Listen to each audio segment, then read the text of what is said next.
परिवार ने पैसे बचाने के लिए 10 लाख रुपए में एक बड़ा फ्लैट खरीदा। बेटे ने जमीन पर एक कंचा रखा जो बालकनी की तरफ लुढ़कने लगा। गुप्ता जी हैरान रह गए और उन्हें लगा कि शायद घर टेढ़ा बना है। उन्होंने तुरंत एक और कंचा जमीन पर रखा, लेकिन वह इस बार जमीन पर स्थिर होकर रुक गया। उनकी पत्नी सुनीता ने हंसते हुए कहा, तुम बेकार की चिंता कर रहे हो, ये तो हमें सस्ते में मिला खजाना है। लेकिन यह सब सिर्फ एक भ्रम था। रात को मूसलधार बारिश हुई, जिससे पूरी इमारत की दीवारों में गहरी दरारें आ गईं और जमीन 5 मिलीमीटर तक धंस गई। किसी को कुछ पता नहीं चला। अगली सुबह जब गुप्ता जी काम पर जाने के लिए निकले तो उन्होंने देखा कि सड़क पर बड़ी दरारें आ गई हैं और गड्ढे बन गए हैं। उन्होंने सोचा कि यह नया निर्माण होने की वजह से हुआ होगा। उन्होंने सोसाइटी को फोन किया, लेकिन खर्चे के डर से मरम्मत का काम टाल दिया गया। इसके 2 दिन बाद सुबह सुबह जमीन तेजी से हिलने लगी और गुप्ता जी झटके से जाग गए। खिड़की से बाहर देखने पर सड़क पर गहरे गड्ढे और भगदड़ मची हुई थी। तभी छत से बड़े बड़े टुकड़े टूट कर गिरने लगे। गुप्ता जी को लगा कि भूकंप आ गया है और वह भागने ही वाले थे कि पूरा घर तेजी से नीचे धंसने लगा। मात्र कुछ सेकंड में पूरी इमारत गड्ढे में अटक कर रुक गई। बाहर से सब्जी लेकर लौट रही सुनीता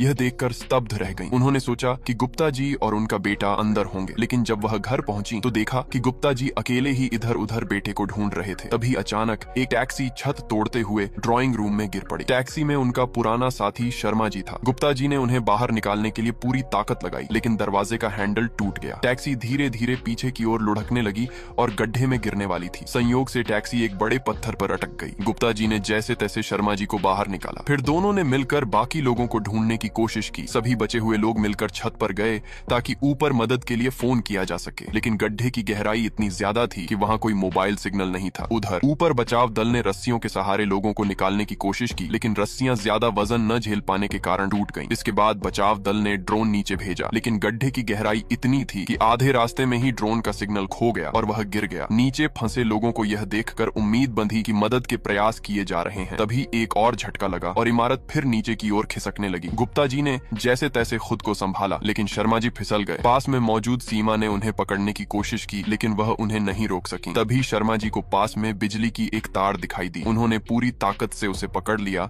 और खुद को बचा लिया। बचाव दल ने गड्ढे में राहत सामग्री और एक सैटेलाइट फोन फेंका। गुप्ता जी ने जैसे ही अपनी पत्नी को फोन करके बताया कि वह सुरक्षित है, तो उन्होंने बताया कि उनका बेटा लापता है। बेटे की आखिरी लोकेशन अभी भी इमारत के अंदर दिख रही थी। गुप्ता जी की चिंता बढ़ गई और उन्होंने अकेले ही नीचे जाकर उसे ढूंढने का फैसला कर लिया।